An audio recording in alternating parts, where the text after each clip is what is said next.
Hi, it's Kim from Be Your Own Graphic Designer and a Canva Canvassador. Today I want to look at another of the AI tools in the Magic Studio suite. This one's called Magic Morph, and it's difficult to describe, so I'm just going to go straight over to my screen and we can take a look. Find the Magic Studio apps. You can either look very simply under Magic Studio, and the one we're looking at today is Magic Morph, which is this one. It says it transforms words and shapes with a simple written prompt, and I'll show you how to do that. Or you can find it under the General Apps heading here and just scroll down or put it into search and you'll find it. I'm going to go across to a presentation I prepared earlier so we can take a look at this. And I'll also show you where you can find apps from your design screen. So you just scroll down the left-hand column and look under apps here. And again, you can put it into search to discover the apps. As I've already used Magic Morph in preparing this for you, it's now down on the left-hand side at the bottom. So I click on that. I now have Magic Morph available. And what I've done is I've just taken some very simple elements. I went under elements just to show you what I did. You'll see them under my recently used. I just searched for the letters BYOGD, which of course stand for Be Your Own Graphic Designer. And I added those and then added the BYOGD blue into them. Now let's go back to Magic Morph. All you need to do is click on an element, in this case the B, start with that, and then you can describe the look. I'm not going to do that, it's very easy to do, but I'm going to use some of the example ones that they have in Magic Morph. When I first looked at this, I didn't realize that you had these different styles. Because I'd always seen it demonstrated with these balloon type effects, I didn't realize you could have all these other effects. And I wanted to demonstrate those for you. So I'm going to click on the balloons one. And it says go for partly balloons. So I'm going to keep everything in blue. So I'm going to go to blue. And I'm going to leave this to run in real time so you can see how long it takes. As I've said before, when I'm recording, it does slightly slow down my internet speed. And then I just click on Magic Morph and we'll see what it produces.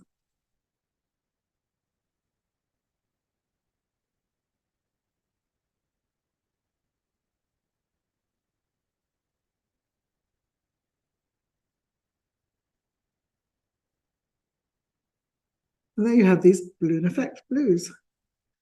And we think I'm going to go for this one. You just click on it to add to your design. And interestingly, it came out of the same size as my element, which makes it really easy, so I don't have to resize it. Now let's go back and try a different one. This one's a pumpkin effect, which is going to be pretty weird, but we'll try that. And click, and it gets Halloween pumpkin. But I'm going to put, in keeping with this design theme, in blue, just to show you what you can do with these. So click on this one.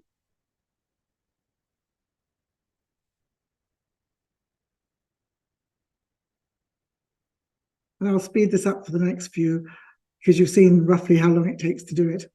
It's not that slow, but it does. So it's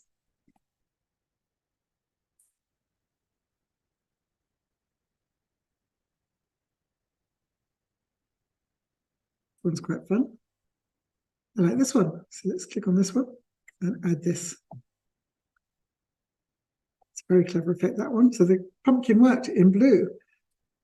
So let's go back again. And then you have other effects. I'm going to try the wood effect.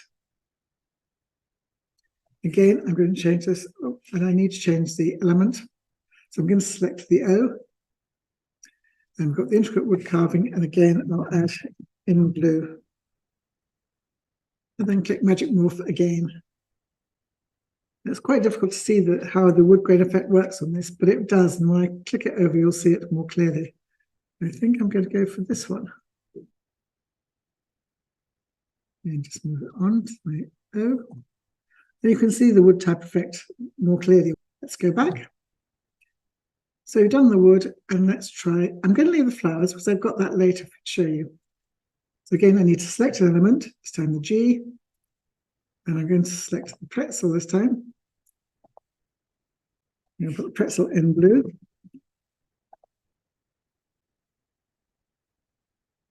Oh, these look quite pretzel-like. Oh, let's go with this one. I don't want it too pretzely, if that's a word.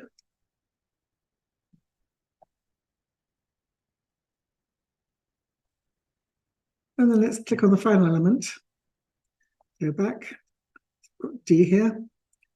The last one I'm going to try, rather the party balloons. Party balloons are quite an obvious one. They're not that different from this one. Is the jewels. So bedazzle the jewels. I'm going to put that in blue as well. And then Magic Morph.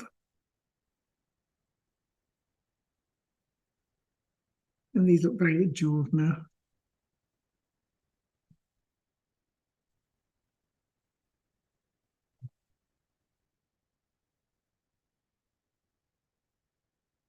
There you have it.